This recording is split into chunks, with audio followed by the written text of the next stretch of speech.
喺唔少嘅劇目入邊咧，其實都係取材自北宋楊家將嘅故事嘅。咁但係好多咧都係以武打戲為主。不過今日嘅呢一節五郎救弟咧，就係一段文戲嚟嘅。故事背景咧就係講述楊繼業為保家邦，佢同佢嘅4個兒子都不幸戰死沙場，而剩翻嘅五郎咧就削髮出家。喺呢一首曲入邊，六郎楊延超就奉母親之命去到番邦揾翻亡父嘅骸骨，帶翻家鄉安葬㗎。點知喺途上咧就俾番兵窮追不捨，於是佢就匿埋入寺廟入邊。咁啱就遇到失散多年嘅五哥，但係兩人咧就唔知道眼前人原來就係自己嘅親兄弟喎。於是佢哋就講起身世啦。五哥講述楊家嘅慘事，一字一句唱出嚟嘅時候咧係悲愴動人，亦都因為咁咧令到六弟知道咗真相。去到最後曲詞入邊嘅一句拜見五哥，其實除咗描述兩個人相認嘅情景之外咧，亦都將六弟壓抑多時嘅情感咧係一次釋放出嚟，非常之感人㗎。係啊，故事入面咧就有楊家嘅傳承啦。咁現實中咧呢首曲兩位嘅演出者，亦都展現咗跨院校嘅傳承㗎噃。佢哋咧就係分別嚟自香港都會大學呂宇漢教授，同埋嚟自香港中文大學嘅黃卓琪同學。咁大家咧啱啱聽完一首訴説兒女私情嘅《燈花淚》之後咧，我哋又嚟聽下呢一首描繪兄弟情嘅《五郎救弟》啦。有請兩位表演嘉賓。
憑真俗家也是姓楊，可謂有緣幸會。原來大師份屬宗長，失敬失敬。阿彌陀佛，施主既屬姓楊，貧僧嘛，欲想向你打探一所人家噃。什麼人家呢？天波府。天波府。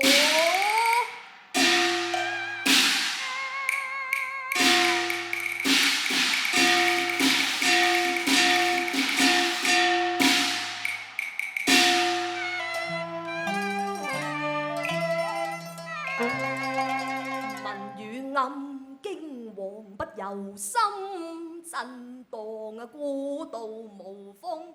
天有浪兒雲陣陣，用心防。好大微分無望狀，人心難測都更須防。有道是知人後面不知心，我豈能隨便言真啊？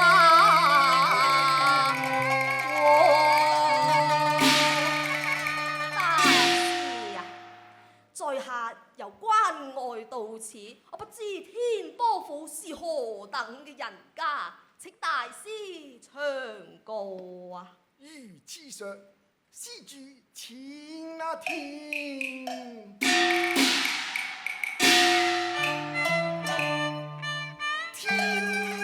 波府楊家將可稱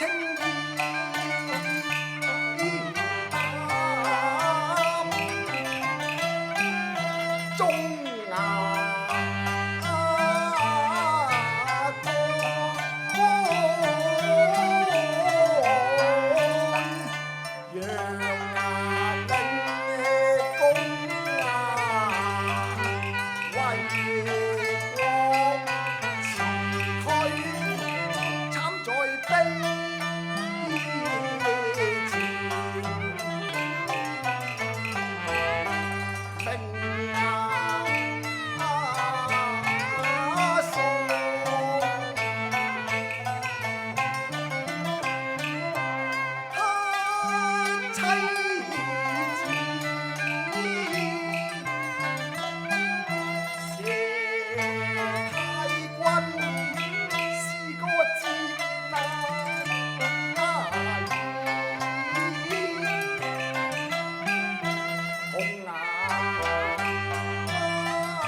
宗義又如何壯烈犧牲啊！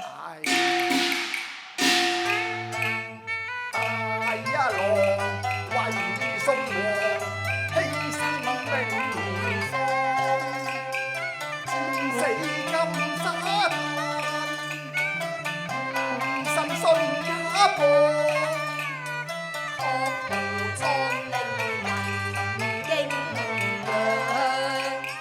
雖是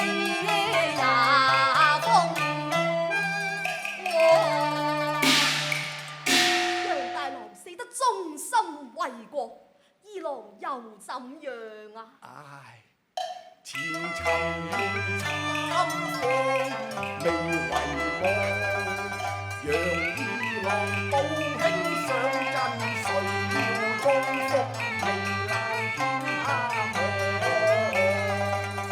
我嘆他為助兄家長，對仇結約，喪生父全養。未遂光地鋪，便自世判入哀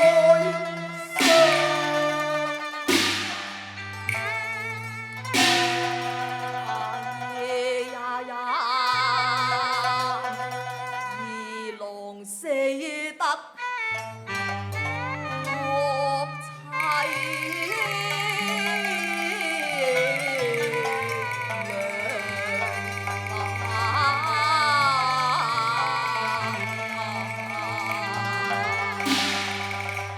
然則三郎又如何啊？楊三郎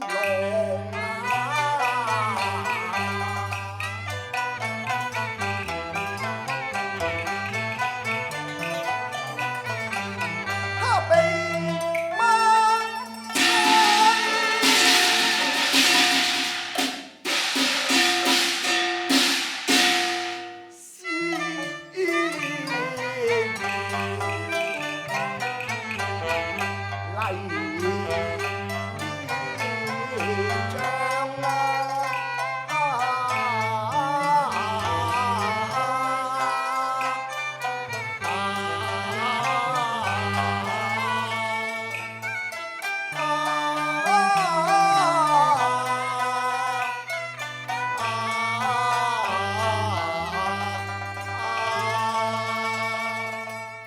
酷兒聲楊三郎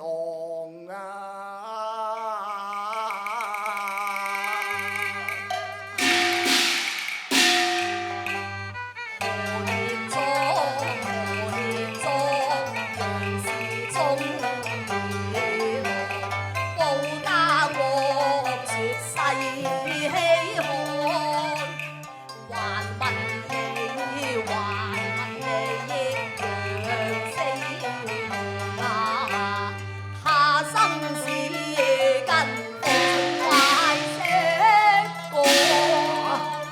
四羅嘛，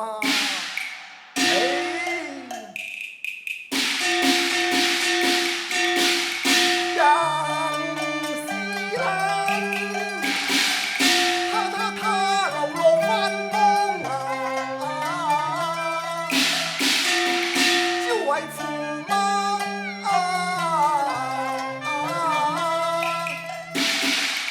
無自憂歌，無自憂家，無自憂糧，無自鬆地，無種無哨是歌，無自出生。咁比如楊五郎又如何啊？五郎嘛，烏蘭，烏蘭，大師呀，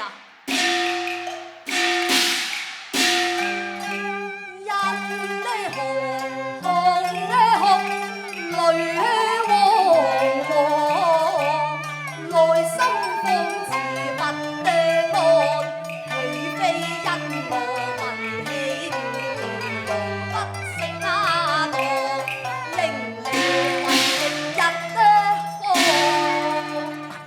言之慘痛啊！大師，楊五郎他到底如何啊？楊烏蘭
怎樣啊？六郎嘛，一在三關遇外求，二在朝中把奸防，三在家中侍奉母，盡忠盡孝，世無雙。楊家兄弟都算他好咯。算他好，咁比如楊七郎又如何？七郎死得好苦啊！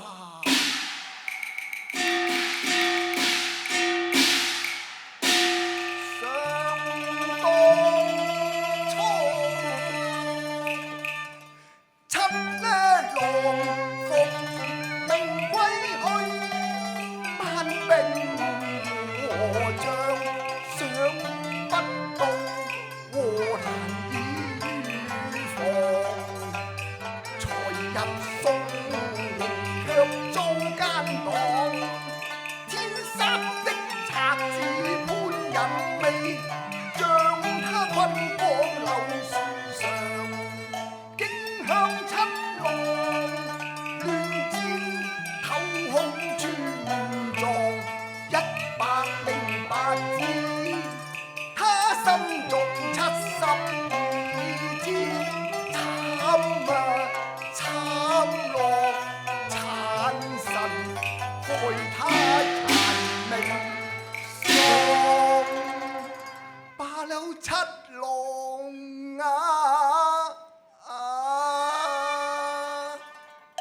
因他誓言參科，想必其人善良，10載分散咁滄桑，氣得今天為何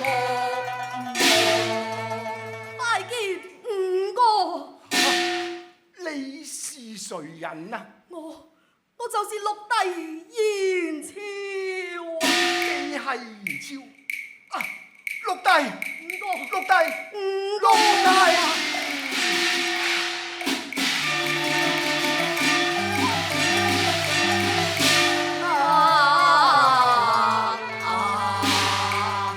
罷了六弟哥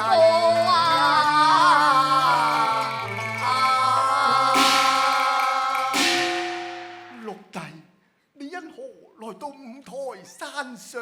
邊啊了？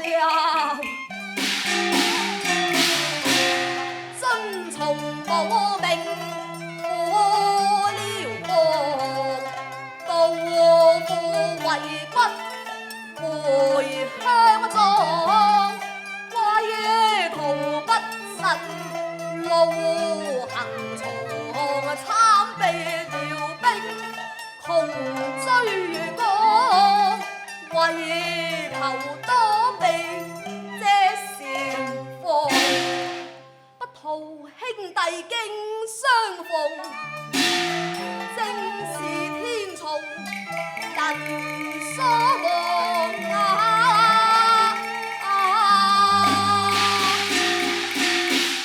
父親為骨，就在此處，情歌一看。大恩義幹，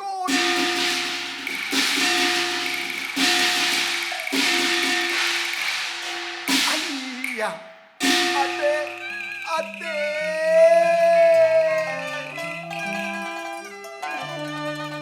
想當初為抗遼兵，父子8人鬧鬧鬧鬧陷陣衝鋒，殺得鬼哭神號，啱贏家一個個歌一個，可憐的死的死來，亡的亡，鬧的的，可憐在兩難山前撒尿命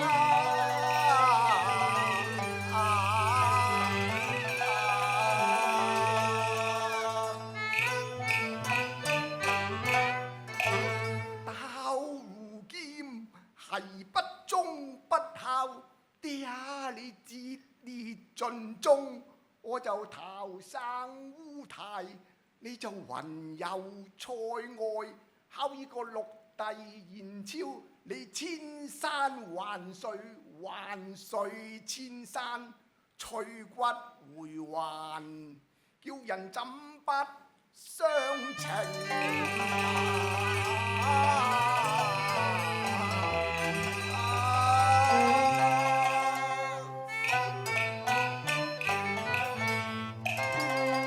見兄長熱淚縱橫，悲悲切切切切悲悲，痛哭老父犧牲，哀悼手足相忘，有若學淚長空，更似無合原題。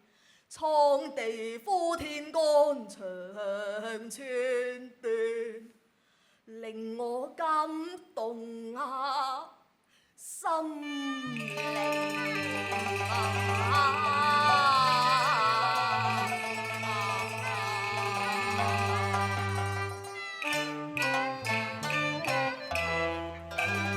勸歌你且憶悲懷。啱人家，雖則師爹師奶橫爹橫，為是個個盡忠，人人壯烈，博得名流萬世萬世名流，正是無上光。